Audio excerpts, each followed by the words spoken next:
A Guerra dos 100 Anos havia em sim se finalizado, graças aos esforços da grande santa Joana d'Arc. A paz agora enfim reinava na terra de Orleans, mas até mesmo os maiores santos guardam sentimentos de vingança.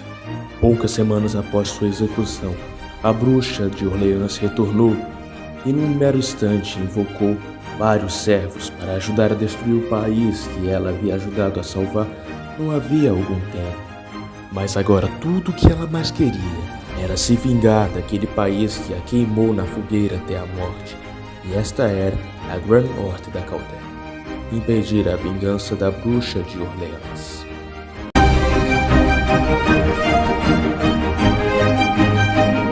A primeira singularidade acontece tão rápido quanto nós voltamos de Fuyuk, pois nós nem mesmo temos tempo para descansar. Quando nós voltamos, nós descobrimos que todo o mundo fora da Caldeia foi apagado, foi destruído por causa de algum ataque misterioso que matou o planeta e apagou a humanidade da face da Terra. E cabe a Caldeia consertar essas 7 singularidades com respeito ao mestre Hitsuka Fujimaru, que dos 48 candidatos a Master é o único que continuou vivo, respirando e que não foi criogenado depois do ataque que eles receberam do professor Levi Lainu. Nesse mesmo instante aparece um servo que nós não sabíamos que estava na Caldeia, e nós descobrimos também que a Caldeia já invocou 3 servos. O primeiro foi nas mãos do diretor, que nós não sabemos qual é. O segundo é o servo que se fundiu com a Mesh, que nós também não sabemos qual é. E o terceiro aparece agora, Leonardo da Vinci. Leonardo? De novo, Fate? Epa, espera aí, como assim Leonardo da Vinci virou uma mulher? Bom, isso não é nenhuma novidade para os fãs de Fate, né? Mas acontece que o Leonardo da Vinci era realmente um homem. Só que quando ele virou um servo, ele acabou realizando o desejo de virar o símbolo de beleza que ele acreditava, e por isso ele acabou virando a Mona Lisa. Sinceramente, Fate, vocês estão passando de todos os limites. Vai pro escambau. Enfim, fato é que tanto as habilidades da Da Vinci como cientista como maga são superiores a qualquer pessoa lá na Caldeia, e por isso ela consegue consertar pelo menos o bastante para a Caldeia retornar às operações de singularidade e Race Fit. E também é ela que nos ajuda a descobrir que existem 7 Santo Graais que foram enviados pelo professor Levi Lainu para 7 pontos diferentes da história humana, e que eles foram enviados para algumas pessoas com o objetivo de destruir a história humana, porque esses foram os únicos lugares da história que não foram afetados pelo ataque do professor Levi Lainu, que apagou a história da humanidade. E por isso, para tentar consertar as singularidades, o Fujimaru e a Mesh terão que fazer a mesma coisa que eles fizeram em Fuyuk.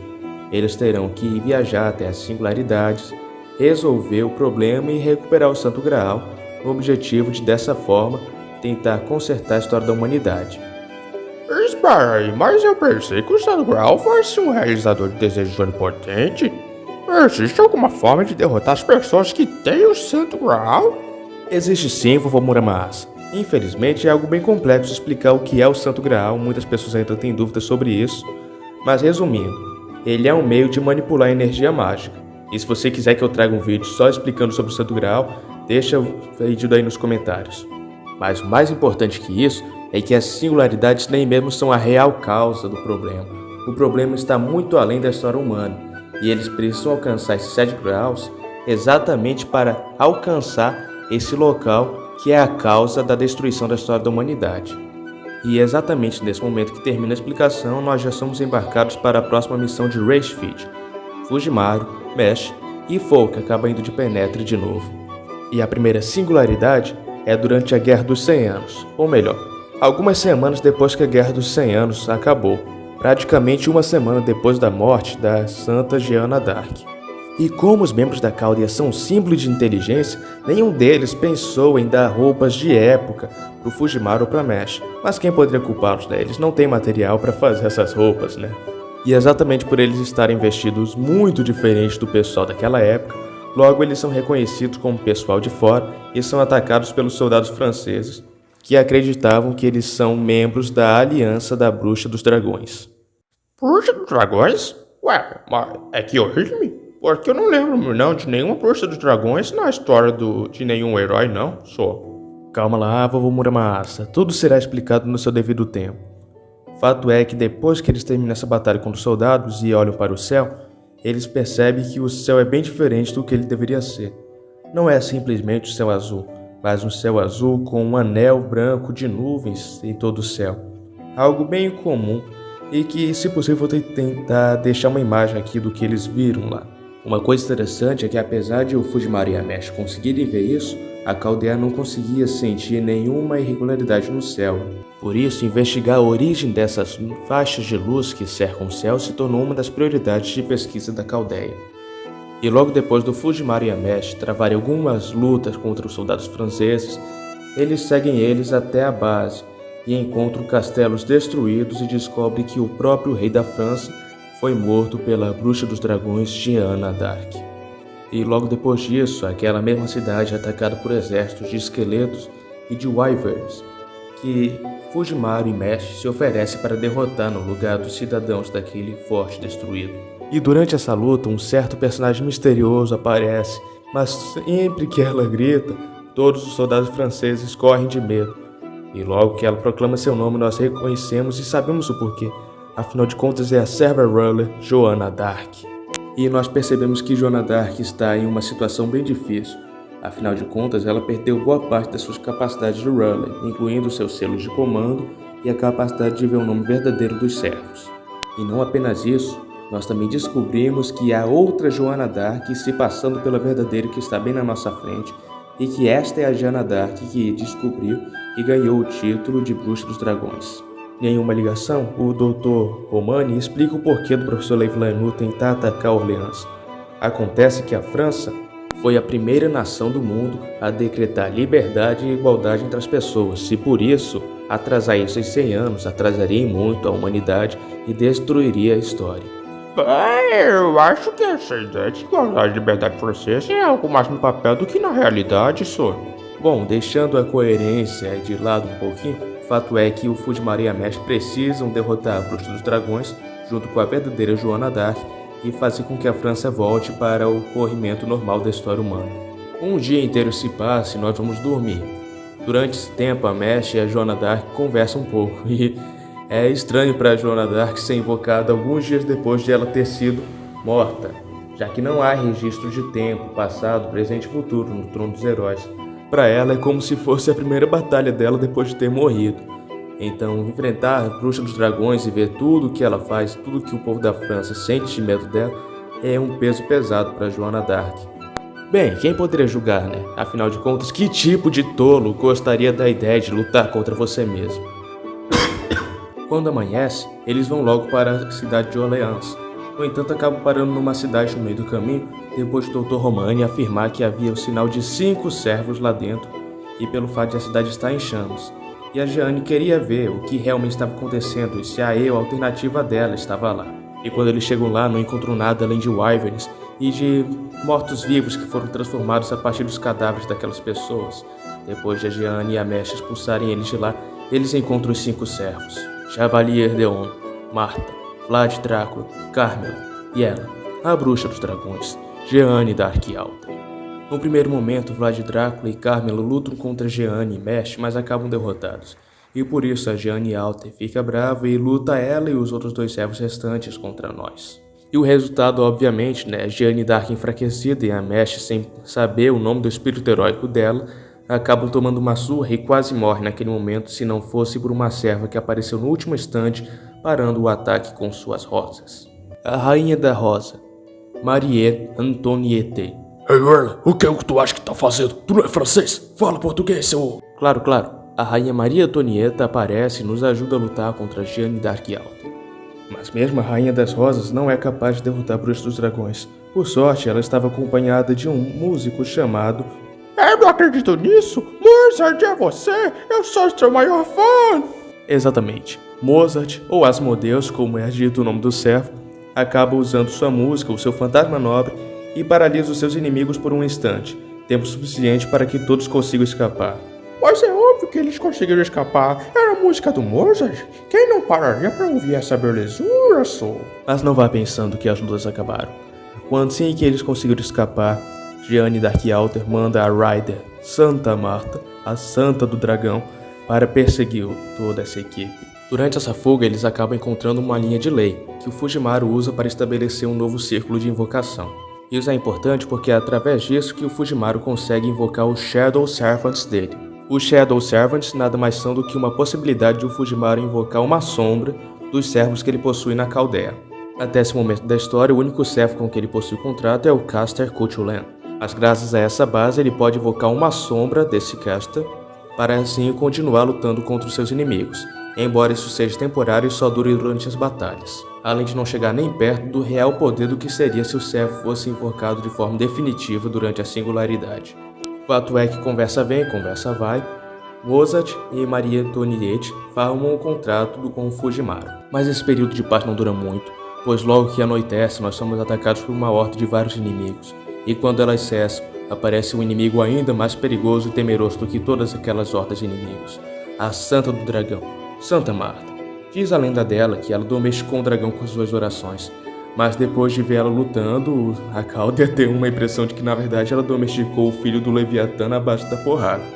Mas que ideia maravilhosa. Acho que também vou sair domesticando dragões na porrada agora em diante. Mas enfim, depois de muito tempo, muita dificuldade e muitos socos que poderiam matar alguns servos, enfim a Caldeia consegue derrotar a Santa do Dragão. E enquanto ela está sumindo, Santa Marta, que sempre quis ajudar a Caldeia, mas não podia por causa do controle mental que o Graal causou nela, afirma que a Caldeia não pode derrotar Gianni Dark Alter, não enquanto ela montar no Dragão Supremo, Fafnir, um dragão que seria equivalente ao seu Tarrasque, e que se eles quisessem derrotar a Bruxa dos Dragões, eles teriam que ir até Lion, onde havia um Dragon Slayer esperando por um mestre que pudesse usar ele para matar o dragão Fafnir. Depois dessa batalha, nós somos transportados para o Palácio da França, onde nós vemos que a Jeanne d'Arc Alta está confusa depois de encontrar a verdadeira Jeanne d'Arc, e tem certas dúvidas de que possa derrotar ela.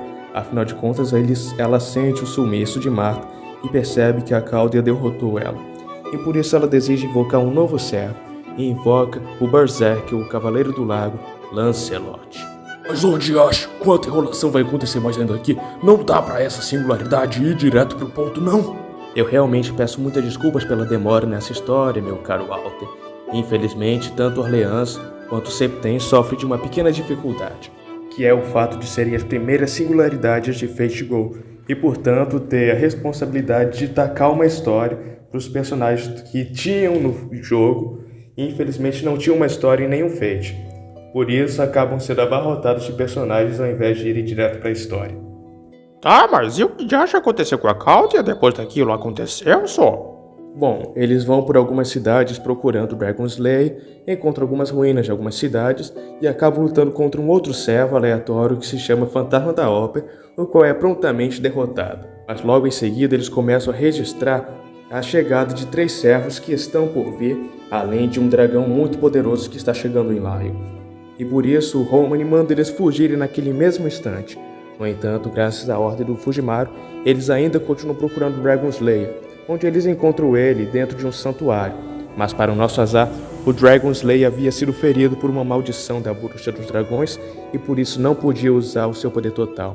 Ele, o mesmo lendário Dragon Slayer que matou Fafnir em sua vida, Siegfried. E assim que a Bruxa dos Dragões vê o corpo, a espada do fantasma nobre do Dragon Slayer, no mesmo instante ela corre, pois tem medo de que ele mate Fafnir de novo, fazendo com que a Caldeia possa escapar, pois aquele ataque não passava de um blefe, pois tamanho era o ferimento do corpo de Siegfried que logo depois de ele usar seu fantasma nobre, ele desmaia de cansaço.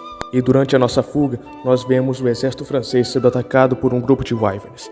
Jeanne d'Arc vai lidar contra esses Wyverns, enquanto nós lidamos com 2 servos que estão perseguindo a Caldeia, Lancelot e Giles Henry Sanson, o mesmo Sanson que matou Maria Antoniette na guilhotina em sua vida. Por sorte, a Caldeia consegue ser forte bastante para derrotar esses 2 servos inimigos. Por outro lado, Jeanne d'Arc não tem tanta sorte e é duramente perseguida pelo exército francês, mesmo enquanto ela luta contra os Wyverns e contra a serva inimiga que acaba meio que torturando ela psicologicamente. Mas isso é só até o verdadeiro general da França chegar no combate e reorganizar o ataque das tropas francesas unicamente para os dragões, deixando que Jeanne d'Arc possa lidar sozinha contra Carmen, fazendo com que ela recue junto com Sanson. o que acaba fazendo com que a turma de Fujimaru só tenha que lidar contra o Berserker Lancelot, que fica gritando Arthur toda vez que ele olha para Jeanne d'Arc. Nossa, mas por que será que essa coisa acontece, senhor? Excelente pergunta, vovô Muramasa. Por que será que isso acontece? Por que será? Fato é que depois dessa batalha, o Lancelot acaba sumindo e sua origem espiritual some. Depois disso, o grupo do Fujimaru se divide em dois, com Marie Antoinette e Jeanne d'Arc indo para um lado da França e o resto do pessoal indo para o outro lado, procurar um santo que possa exorcizar a maldição do Siegfried para que ele possa voltar a lutar e derrotar o Fafnir. Normalmente a Jeanne d'Arc sozinha conseguiria exorcizar uma maldição desse nível, só que como ela está enfraquecida por causa da outra Jeanne d'Arc, Alter, que roubou parte da força dela, não sabemos como, ela acaba precisando de ajuda de outro santo. A equipe do Fujimaru vai para um lado da França, e durante esse meio tempo eles acabam encontrando dois servos. Infelizmente nenhum deles era um santo.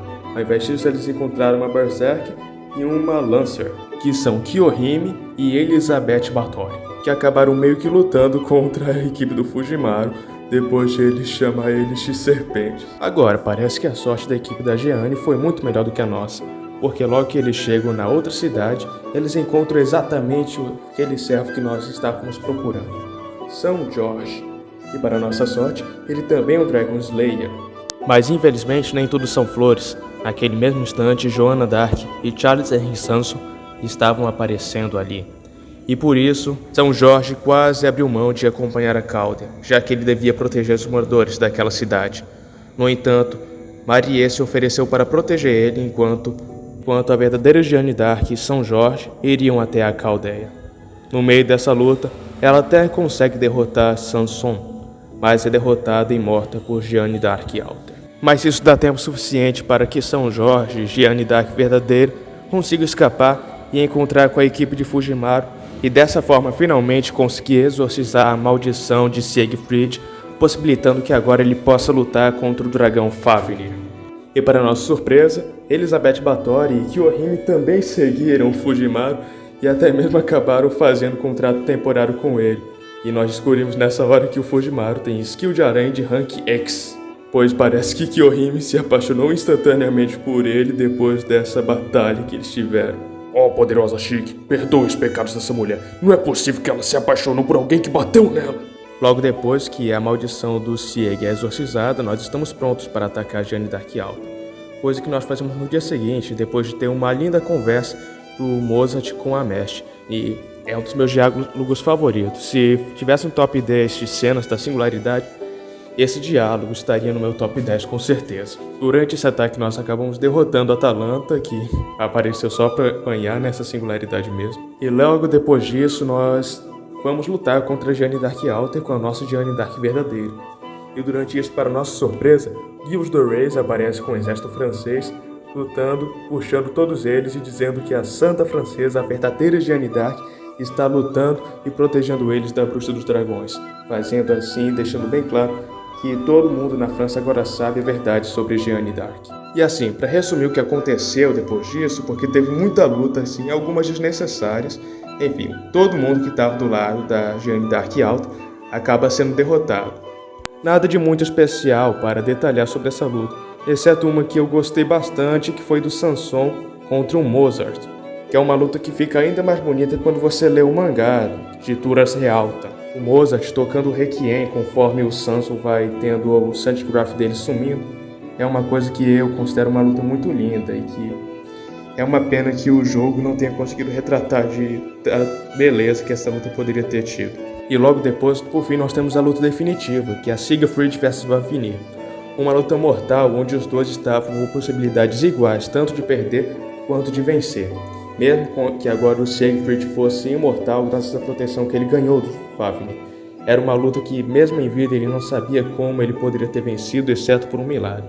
Mas graças ao bom roteiro da história, esse milagre se repete e ele derrota o dragão Fafnir, fazendo a Jeanne d'Arc Alter correr de volta para o seu palácio para tentar reorganizar suas tropas agora que ela perdeu todo mundo nessa guerra.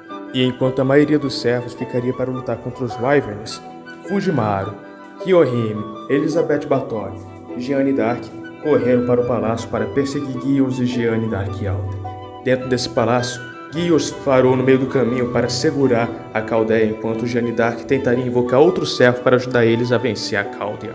Mas mesmo assim, Gios não é capaz de derrotar a Caldeia e acaba meio que nocauteado enquanto eles vão correndo para tentar impedir que Jeanne d'Arc invoque outro servo. E para nossa sorte, eles conseguiram chegar a tempo, fazendo com que a Jeanne Alter só consiga invocar sombras de servos, nada que represente realmente uma ameaça para os nossos aliados. Logo depois disso, a Jeanne faz uma pergunta para a Jeanne Dark Alter antes dela sumir derrotada. Ela pergunta se ela lembrava da família dela. E para nossa surpresa, Jeanne Dark Alter não lembrava de nada, além de ter nascido do Graal criado pelo Gios the Race. E a resposta para isso fica confusa para nós, mas bem óbvia para Jeanne d'Arc. Aquela Jeanne nunca realmente existiu no Trono dos Heróis. Ela é uma criação de Gios the Race depois que o Graal não conseguiu corromper ou criar uma sequer possibilidade onde Jeanne d'Arc odiasse a França, odiasse as pessoas que a mataram. Não, porque Jeanne d'Arc sempre cumpriu a vontade do Senhor. E por isso, no ódio por isso, Gios the Race criou a sua própria versão de Jeanne d'Arc do zero, uma que realmente odiasse a França, uma que fosse oposta a tudo aquilo que Jeanne d'Arc era, uma bruxa dos dragões que destruiria a França. Mas mesmo assim, Gios foi derrotado, e depois que o Graal foi recolhido pela Caldeia, a singularidade finalmente estava completa, e Jeanne poderia estar em paz consigo mesmo. Orleans foi salva, e a destruição do mundo foi impedida. Agora só restavam mais 6 das 7 singularidades para serem concluídas pela Caldeia. Depois disso, Arkyohime prometeu seguir o Fujimaru não importa para onde ele fosse. Parece que o Fujimaru, sem querer, acabou ganhando uma stalker, que vai ser fiel a ele enquanto ele não atrair. Opa, mas e a Jalter? O que aconteceu com ela? Ela não existe no Trono dos Heróis, então ela nunca mais vai ser invocada. O que vai acontecer com minha wife agora? Calma lá, meu caro Alter, não é assim que a banda toca. Se vocês quiserem que eu conte a história da Jeanne Dark Alter, peça aí nos comentários que durante uma possível folga que vai ter durante esse maratona, eu penso em trazer aquele personagem que vocês mais pedirem nos comentários. Eu sou Amy Rull e esse é mais um vídeo da nossa maratona contando a história de Fate Go no Mapa do Infinito. Aonde vós pensais que vão? Sem deixar o devido like no vídeo, comentar, compartilhar e se inscrever no canal. Ou acaso desejai que Azrael recaia sobre vossas cabeças?